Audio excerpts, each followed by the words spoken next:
कि धीरे धीरे करके देश में पब्लिक सेक्टर बिल्कुल सिकुड़ता चला जा रहा है। जो सरकार है, सरकार कहीं ना कहीं इस बात पे कायम है कि वो लगातार पब्लिक सेक्टर PSUs का विघटन कर रही है, उनको खत्म किए जा रही है, या कुछ इस तरह का इंतजाम किए जा रहे हैं कि आने वाले सालों में प्राइवेट सेक्टर तो बढ़ता चला जाएगा। प्राइवेट सेक्टर जहाँ पे किसी भी तरह का कोई आरक्षण नहीं है, किसी तरह की कोई बहुजनों के जो मुद्दे हैं उनको संबोधित करने के लिए किसी भी तरह का कोई इंतजाम नहीं है। लेकिन पब्लिक सेक्टर जहाँ पे आरक्षण का प्रावधान था, अगर पब्लिक सेक्टर खत्म हो जाएगा तो बहुजनों के मुद्दे स्वतः ही अपने आप जो है वो संबोधित होने से बच लगता है कि हम लोग आरक्षित हैं, कि आरक्षण का हमें फायदा ज्यादा मिल रहा है। अभी आप खुद ही सोच लीजिए कि एक 85% लोगों को 49.5 और 15% लोगों को 50% से ज्यादा। अब ये बताइए आरक्षित कौन है? आरक्षण का फायदा मिल किसको रहा है? हमें तो आरक्षण का फायदा नहीं मिल रहा उतना। आरक्षित तो वो लोग हो गए, वो 15% वो लोग आरक्षित हो गए जिनको ज्यादा मिल रहा है, उनको खाने के लिए ज्यादा नौकरियों में उनकी भागीदारी है, संस्थाओं में उनकी भागीदारी ज्यादा है। हमारे जब सरकारी नौकरी में 2% बचे हैं, उसमें भी हमारी भागीदारी उतनी नहीं है, और जो डिपार्टमेंट कुछ थे गवर्नमेंट के वो भी प्राइवेट हो रहे हैं।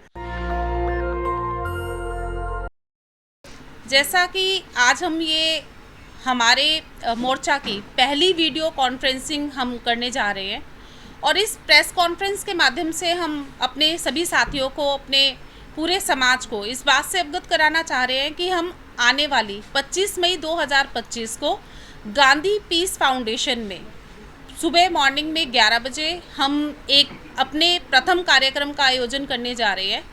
ये पहला हमारे मोर्चा का पहला बहुजन सम्मेलन होगा, जिसको हमने नाम भी बहुजन सम्मेलन 2025 का दिया है। अब बात है कि ये मोर्चा हमने गठित क्यों किया, या ये मोर्चा गठन के पश्चात किस तरह की कार्रवाई करेगा। Akhil Bharatiya SC BC OBC minority मोर्चा, इसका गठन ही इसलिए बना गया है कि वर्तमान परिस्थितियों में हमें ऐसा लगता है कि देश भर में बहुजनों के जो मुद्दे हैं वो एक बहुत बड़ी आबादी होने के बावजूद भी, जब हम नारा देते हैं मूल निवासी का, तो हम नारा देते हैं बोल 85 का, तो यानी 85% जनसंख्या होने के पश्चात भी बहुजनों के जो मुद्दे हैं वो सभी बहुत ही गौण हैं। देश भर में जिस तरह की सरकार ने जिस तरह की पॉलिसीज़ बनाई हैं, अभी हाल ही में दोबारा से जनगणना, और वो भी जातिगत जनगणना की बात की जा रही है। ऐसे में बहुत ही हमारे लिए ज़रूरी हो जाता है कि हम इस बात को भी साथ में देखें कि जिनकी जनसंख्या प्रतिशत के इतना मतलब जो है वो हाई परसेंटेज होने की बात की जाती है, क्या उनके सभी मुद्दे संबोधित किए जा रहे हैं देश भर में। अब जैसे अगर मैं कर्मचारियों के रिप्रेजेंटेशन की सबसे पहले बात करूंगी कि धीरे धीरे करके देश में पब्लिक सेक्टर बिल्कुल सिकुड़ता चला जा रहा है। जो सरकार है, सरकार कहीं ना कहीं इस बात पे कायम है कि वो लगातार पब्लिक सेक्टर PSUs का विघटन कर रही है, उनको ख़त्म किए जा रही है, या कुछ इस तरह का इंतजाम किए जा रहे हैं कि आने वाले सालों में प्राइवेट सेक्टर तो बढ़ता चला जाएगा। प्राइवेट सेक्टर जहाँ पे किसी भी तरह का कोई आरक्षण नहीं है, किसी तरह की कोई बहुजनों के जो मुद्दे हैं उनको संबोधित करने के लिए किसी भी तरह का कोई इंतजाम नहीं है। लेकिन पब्लिक सेक्टर जहाँ पे आरक्षण का प्रावधान था, अगर पब्लिक सेक्टर खत्म हो जाएगा तो बहुजनों के मुद्दे स्वतः ही अपने आप जो है वो संबोधित होने से बच जाएंगे। तो हमें सबसे पहले तो इसी बात की तरफ ध्यान देना पड़ेगा कि पब्लिक सेक्टर को किस तरीके से बचाया जाए, किस तरीके से जो बड़े बड़े आप देखें एयरलाइंस या जितना हमारा जो है वो रेलवे है, सभी को धीरे धीरे करके बेचा चला जा रहा है। ये सरकार ऐसा क्यों कर रही है? तो इन मुद्दों को जो है वो समझने की आवश्यकता है देश भर में। दूसरी बात ये है कि जब हम बात करते हैं कि आरक्षण के नाम पर दलित समुदाय, वंचित समुदाय, माइनॉरिटीज़ वो केवल और केवल गाली खाने का काम करते हैं। लेकिन जब बात हक की आ जाती है कि हमारे हक कहाँ जाएंगे, शिक्षा का हक है हमारा, हमारे साथ किसी तरह का कोई जातिगत दुराभेव ना किया जाए, इस बात को कहीं बचाने की आवश्यकता है। लेकिन आज़ादी के 75 सालों में भी आज भी आप देखिए कि वही छोटी छोटी बातें, एक तरफ तो हम इस बात को जो है वो आप मना रहे हैं कि आज़ादी के 75 सालों में देश जो है वो विश्व गुरु बन चुका है, हम कहीं के कहीं पहुंच चुके।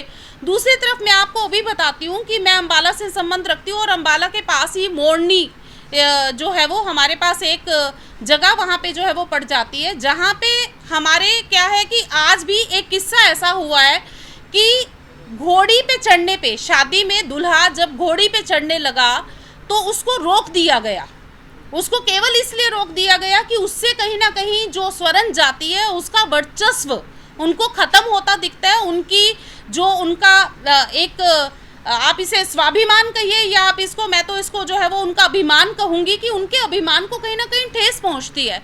तो कहाँ फिर ये किस तरह की शिक्षा का प्रसार किया जा रहा है जिस शिक्षा के साथ व्यक्ति इतना भी शिक्षित नहीं हो पाया कि उसको ये लगता है कि अगर एक अछूत, अगर एक जो है वो समाज का समुदाय जिसको वो शायद कभी एक उच्च पद पर या एक उच्च जगह पे जो है वो शीर्ष पे कभी उसको सहन नहीं कर पाए, तो आज वो घोड़ी चढ़ेगा तो आप उसे अपने जो है वो गाली का, आप उसे अपनी जो भर्त्सना है उसका आप अपना निशाना बनाएंगे। तो शायद इन मुद्दों पे विस्तार में बात करने की आवश्यकता है। तो ये जो बहुजन सम्मेलन होने वाला है वो ना केवल शिक्षा के प्रचार प्रसार को हम कैसे बढ़ाएं देश भर में, वास्तव में अगर हम बात बहुजनों को एक रिप्रेजेंटेशन देने की करते हैं तो वो रिप्रेजेंटेशन उन्हें किस तरीके से मिलेगा उस पर विचार किया जाएगा सम्मेलन के दौरान। हमारे जो वक्ता रहेंगे राजेंद्र पाल गौतम जी या हमारे जो वक्तागण में रहेंगे प्रोफेसर रतन लाल जी, तो अपेक्षित रहेगा कि जितने भी ऐसे सभी मुद्दे हैं वो सभी मुद्दे इस सम्मेलन में संबोधित हो। इसको हमने इस संगठन को क्यों बनाया, बाबा साहब जब लेकर चले थे तो संगठन में उन सभी धर्मों को, उन सभी जातियों को लेकर चले जो इस संगठन के अंदर हैं। SC ST OBC माइनॉरिटी सभी इसके अंदर शामिल है। किसी बाकी जो संगठन से बने उसमें किसी में SC है, किसी में ST है, किसी में SC ST, किसी में माइनॉरिटी, किसी में दलित, अलग अलग हैं। लेकिन इसके अंदर क्या है, सभी जितने भी बाकी जितने भी जनरल को छोड़कर जो बाकी बचा वो सब 85% सब इसके अंदर शामिल है।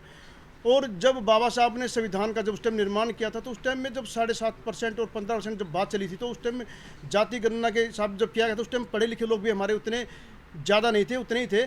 मुझे वो वक्त याद है जब 2nd डिवीज़न के ऊपर भी इसी यूनिवर्सिटी के अंदर 2nd डिवीज़न के ऊपर भी फर्स्ट लिस्ट में नाम आया था। मैं तो 2nd डिवीज़न में पास हुआ था उस टाइम में, फर्स्ट लिस्ट में ही मेरा नाम आया था यहाँ पर एडमिशन के लिए।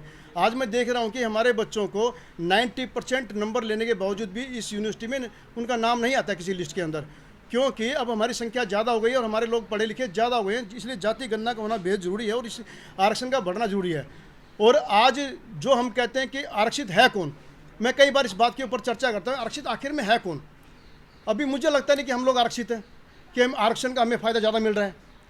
अभी आप खुद ही सोच लीजिए कि एक 85% लोगों को 49.5 और 15% लोगों को 50% से ज़्यादा। अब ये बताइए आरक्षित कौन है, आरक्षण का फ़ायदा मिल किसको रहा है? हमें तो आरक्षण का फ़ायदा नहीं मिल रहा उतना। आरक्षित तो वो लोग हो गए, वो 15% वो लोग आरक्षित हो गए जिनको ज़्यादा मिल रहा है उनको खाने के लिए, ज़्यादा नौकरियों में उनकी भागीदारी है, संस्थाओं में उनकी भागीदारी ज़्यादा है। हमारे जब सरकारी नौकरी में 2% बचे हैं उसमें भी हमारी भागीदारी उतनी नहीं है, और जो डिपार्टमेंट कुछ थे गवर्नमेंट के वो भी प्राइवेट हो रहे हैं। और इस संगठन का बनाने का औचित्य ये था कि कुछ संगठन बहुत सारे ऐसे बने हैं, बन रहे हैं, अपने स्तर पे कार्य कर रहे हैं, वो शायद वो उतना नहीं कर पाए, मेरा अपना पर्सनल मानना है, वो कर रहे हैं लेकिन वो उतना नहीं कर पाए जितना उनको करना चाहिए था। नहीं तो आज जो गवर्नमेंट संस्थाएं हैं, जहाँ पर हमारे वेलफेयर डिपार्टमेंट्स हैं, जहाँ पर हमारे कमीशंस हैं, वो क्यों नहीं उनकी लगाम कस पाए, वो क्यों नहीं उनसे वो काम ले पाए। वो यदि वो चाहते, यदि उनके अंदर अपना ऐसा कुछ होता कि जज्बा होता, जुनून होता, तो उनसे वो काम ले लेते। और संसद में भी हमारे लोग बैठे हैं और बाकी जो संस्थाओं में भी हमारे लोग बैठे हैं, असेंबली में भी हमारे लोग बैठे हैं, फिर भी हमारे काम अधूरे क्यों रहते हैं। इवन डिपार्टमेंट में भी हमारे लोग बैठे हैं। कई बार तो हम यहाँ तक भी देखते हैं कि हमारा जो अपना व्यक्ति है वही हमारे लोगों के बैक बाइटिंग कर रहा है या उसकी लेग पुलिंग कर रहा है, हमारा अपना व्यक्ति। और हमारी जो आवाज़ है, जो हम काम कर रहे हैं इस समाज के लिए, वो कहीं दिखाई देता नहीं है। वो तो आप लोग, जो हमारे ऊपर अत्याचार हो रहा है वो किसी मीडिया में नहीं आता, किसी भी अखबार में नहीं आता। वो तो आप लोगों का धन्यवाद है जो आप ये मीडिया कर्मी, जो यूट्यूबर्स हैं, जो गांव-गांव के कोने से चीज़ को उठाकर लाते हैं, जो हमारे ऊपर अत्याचार हो, जो डिस्क्रिमिनेशन होता है उसको लेकर आते हैं और यहाँ तक पब्लिक के सामने पहुँचाते हैं, पब्लिक जागरूक होती है उससे। इसमें आप लोगों का महत्वपूर्ण योगदान है।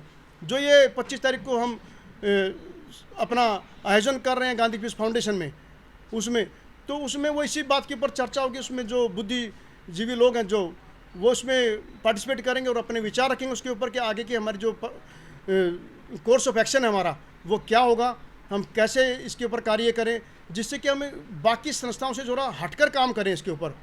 कि लोगों को लगे कि वाकई में ये लोग कुछ समाज के लिए कार्य कर रहे हैं। सिर्फ हमारा काम इतना नहीं है कि बहुत सारी संस्थाओं का मैं नाम लेना नहीं चाहता हूँ, बहुत सारी संस्थाएं सिर्फ आज की डेट में कलेक्शन काउंटर हो गई हैं। उनको सिर्फ क्या है, अपना फंडिंग लिया, कलेक्शन लिया, अपना गले में माला डाली और अपने साइड में हो गए, बस इतना ही उनका काम है। वो समाज के लिए कुछ काम कर नहीं रहे। नहीं तो इतने लोग, इतनी संस्थाएं बनी हैं, हजारों में संस्थाएं बनी हैं, फिर भी हम लोग आज घोड़ी पर चढ़ नहीं पा रहे हैं। अभी जो हमारे राष्ट्रीय महासचिव ने जो बोला अभी मैडम ने, आज हमारी इतनी हजारों संस्थाएं हैं, फिर भी हम घोड़ी पर नहीं चढ़ पा रहे हैं। बाबा साहब के टाइम में तो हमारी इतनी संस्थाएं भी नहीं थी, इतने पढ़े लिखे लोग भी नहीं थे, इतने जागरूक लोग भी नहीं थे, अनपढ़ लोग थे, बेचारे गवार आदमी थे, उनको कोई बोलना भी नहीं, उनको बोलने के लिए परमिशन नहीं थी, उनको बाहर निकलने की परमिशन नहीं थी, उनको हथियार उठाने की परमिशन नहीं थी, उनको कुछ भी करने की परमिशन नहीं थी उनको। तब बाबा साहब ने, अकेले बाबा साहब का भी स्पीच सुना, बाबा साहब कभी भी सीरियस होकर हमेशा काम करते थे कि वो ये नहीं थे कि उनको कोई पद की लालसा थी। कई बार उन्होंने ओबीसी के लिए, महिलाओं के लिए अपने पदों का त्याग कर दिया। आज तो लोग क्या पदों की होड़ में इतने वो हो गए हैं कि वो संस्था को छोड़ने के लिए मजबूर है कि संस्था को छोड़ देंगे कोई बात नहीं, लेकिन हमें पद मिलना चाहिए किसी दूसरी संस्था में जाने के लिए। मैं सभी जितने भी संगठन हैं, सभी से इस बात के लिए मैं उनसे अनुरोध करता हूं कि वो लोग भी आए और एक इस संगठन को सहयोग करें और वो अपने लेवल पे जो कर रहे हैं वो बेहतर करें और उससे भी ज़्यादा बेहतर करें। हम इस संगठन का, हमारा बनाने का सिर्फ औचित्य यही था कि हम वेलफेयर के लिए करें, समाज के लिए करें। नेशनल दस्तक की आपसे गुजारिश है कि अगर इसको बचाना चाहते हैं तो नेशनल दस्तक को सब्सक्राइब करने के लिए रेड कलर के सब्सक्राइब बटन को दबाएं, फिर बेल आइकन की घंटी दबाएं। नेशनल दस्तक को बचाने के लिए बहुत ज़रूरी है कि हर खबर को शेयर करें, लाइक करें, कमेंट जरूर करें।